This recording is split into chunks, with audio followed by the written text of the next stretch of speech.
Peninjauan kembali yang dilakukan oleh Kepala Staf Presiden Bapak Muldoko terhadap Partai Demokrat. Katanya ada 4 novum baru. Walaupun hal ini dibantah oleh kuasa dari Partai Demokrat. Jika PK Muldoko dikabulkan, Demokrat dibajak dan Anies dijegal.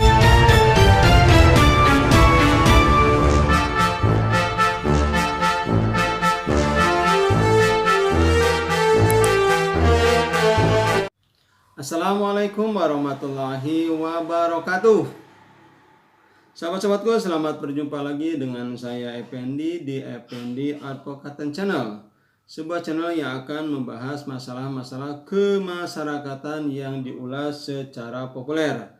Kali ini kita akan membahas mengenai peninjauan kembali yang dilakukan oleh Kepala Staf Presiden Bapak Muldoko terhadap Partai Demokrat yang dilakukan pada bulan Februari tahun 2023. PK ini merupakan proses terakhir dari peradilan di Indonesia. Setelah tidak puas dengan putusan pengadilan negeri di tingkat pertama, kemudian diajukan banding, tidak puas juga dilakukan upaya kasasi, dan tidak puas juga dilakukan peninjauan kembali. Untuk upaya hukum peninjauan kembali tentu harus ada yang disebut dengan bukti baru atau lebih dikenal dengan novum. Novum inilah sebagai syarat untuk bisa mengajukan peninjauan kembali. Apabila tidak ada bukti baru atau novum, otomatis peninjauan kembali itu tentu akan ditolak oleh Mahkamah Agung. Nah, sahabat-sahabatku, dalam pengajuan PK oleh Muldoko terhadap Partai Demokrat, dikatakan katanya ada 4 novum baru.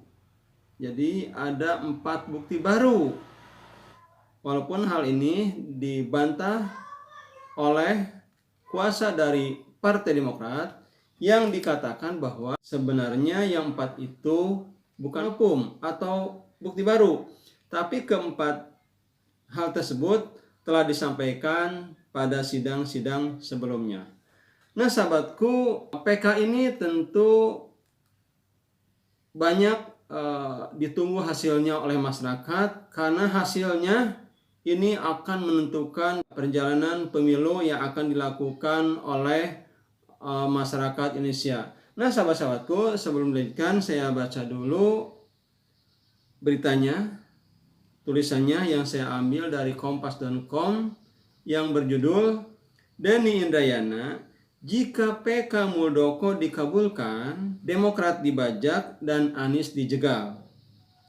Mantan Wakil Menteri Hukum dan Hak Asasi Manusia Wamenkumham Denny Indrayana mengatakan proses peninjauan kembali atau PK kepengurusan Partai Demokrat oleh Kepala Staf Presiden Muldoko adalah pembajakan partai politik. Jadi Denny Indrayana mengatakan ini merupakan pembajakan partai politik. Ada tokoh partai lain mengatakan ini adalah pencopetan terhadap partai politik. Dia mengatakan jika Mahkamah Agung mengabulkan PK tersebut, Partai Demokrat senyata-nyatanya dibajak dan pencapresan Anies Baswedan digagalkan oleh orang yang memiliki jabatan dekat dengan Presiden Joko Widodo. Jadi dua hal nanti akan terjadi kalau PK ini dikabulkan oleh Mahkamah Agung, yaitu partainya dibajak, diambil alih,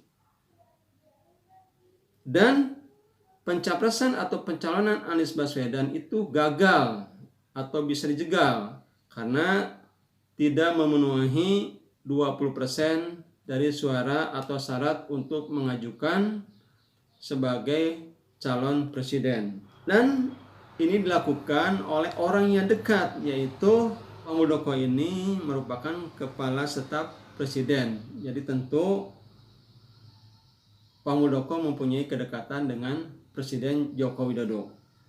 Oleh sebab itu, kata Denny, dia memberi pernyataan ke publik mengawal proses PK yang diajukan Muldoko atas Partai Demokrat. Jadi salah satu caranya tidak ada lain bahwa adanya proses PK yang berjalan hari ini tentunya harus dikawal oleh semua pihak. Proses PK tersebut lebih tertutup dan tidak ada persidangan terbukanya untuk umum, maka lebih rentan diselewengkan. Jadi, sahabat-sahabat sekalian, PK kasasi banding itu tentu tidak sama dengan sidang tingkat pertama di pengadilan. Kalau di pengadilan di tingkat pertama kita menyaksikan adanya replik, duplik, tanya jawab, pembuktian, semuanya bisa lihat. Tapi ketika banding, kasasi dan PK tentu ini merupakan ranah yang tertutup, sehingga yang mengetahui prosesnya itu adalah hakim-hakim yang bersangkutan. Dan sekali lagi, seperti yang dikatakan oleh Denny Indrayana, salah satunya itu adalah harus diproses. Jadi hukum acara di MA itu harus dibawa ke publik, dibicarakan, dibahas, sehingga semua pihak bisa mengetahui proses yang sedang berjalan di Mahkamah Agung. Sehingga putusan nanti adalah putusan yang terbaik dan memang itu yang benar. Itu saja sahabat-sahabatku yang saya dapat sampaikan. Saya tutup, billahi taufiq wa hidayah. Wassalamualaikum warahmatullahi wabarakatuh.